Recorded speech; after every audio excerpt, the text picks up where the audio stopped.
there are experiments where people's task is to pick up an object. And they can see the object in front of them. Okay, so you're given the task. That's the basic story.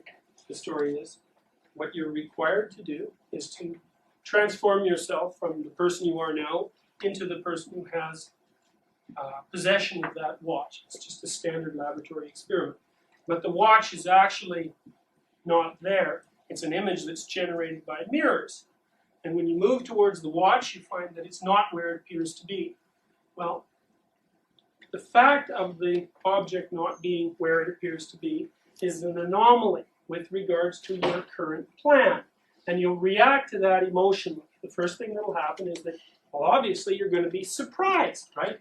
You think, this is pretty easy. I'm going to pick that up, and you find out that the thing that you see is not actually there. That's an anomaly. You say, well, you contrasted your desired future, which was your aim when you moved your arm, with the actual outcome of your actions.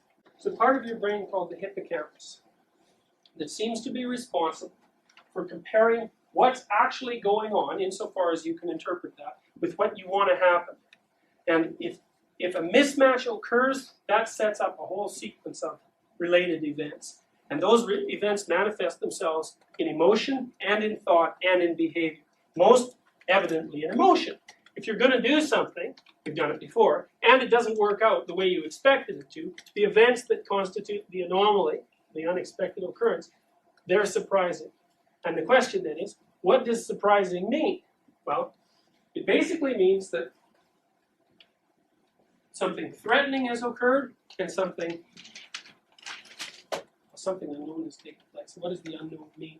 Well, the thing about the unknown is that you don't know what it means. That's a pretty straightforward statement.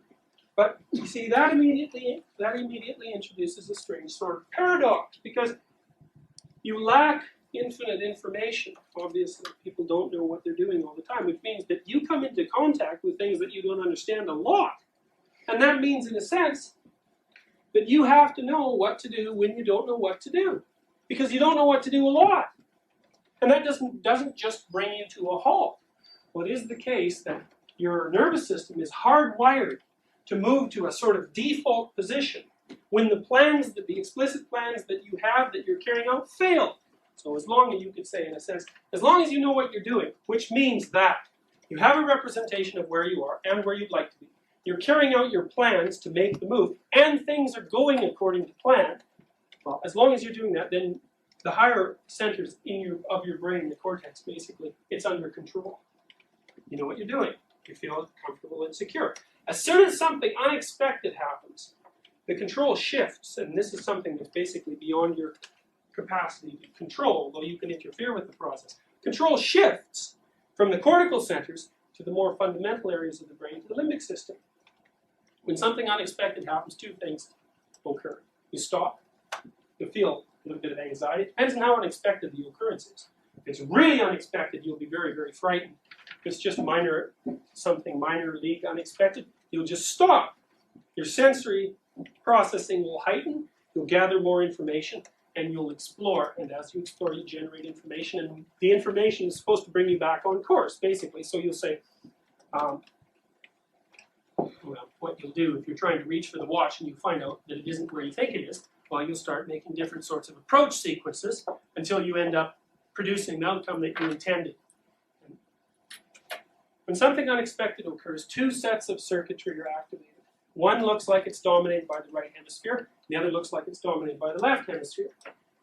Unexpected things make you anxious and curious, and you can localize those emotions in the body, so to speak. Anxiety is the emotion that accompanies the cessation of your body's plan-directed activities.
That's, you could say that anxiety is what you feel when you slip into the mode of pause it for further analysis. What you expected to do didn't happen, so you have to stop. Curiosity is what you feel when it's necessary for you to explore further, to gather new information, to update your plans. And exploration is basically governed by the interplay of the circuitry, brain circuitry, that mediates anxiety and curiosity. Curiosity, by the way, that's associated with positive emotions. And anxiety, as you all well know, is associated with it's a negative emotion. People would rather not experience it. Curiosity, or surprise, is basically a juxtaposition of those two sets of emotions, which work antagonistically. The unknown produces conflict all by itself. You have a hardwired response to the emergence of the unexpected. You have to, because you have to know what to do when something unexpected occurs. It's instinctive.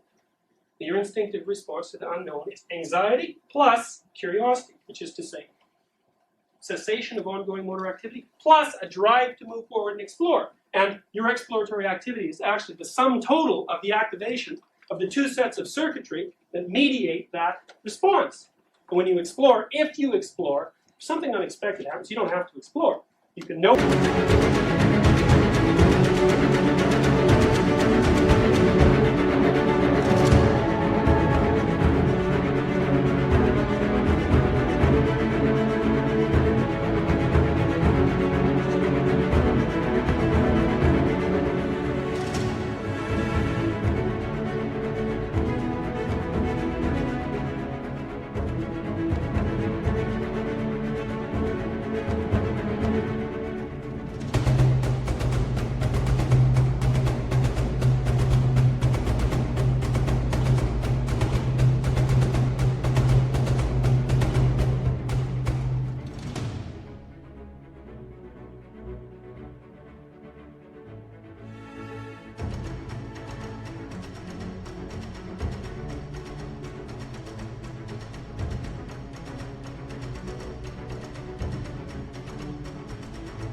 And get the hell out of there.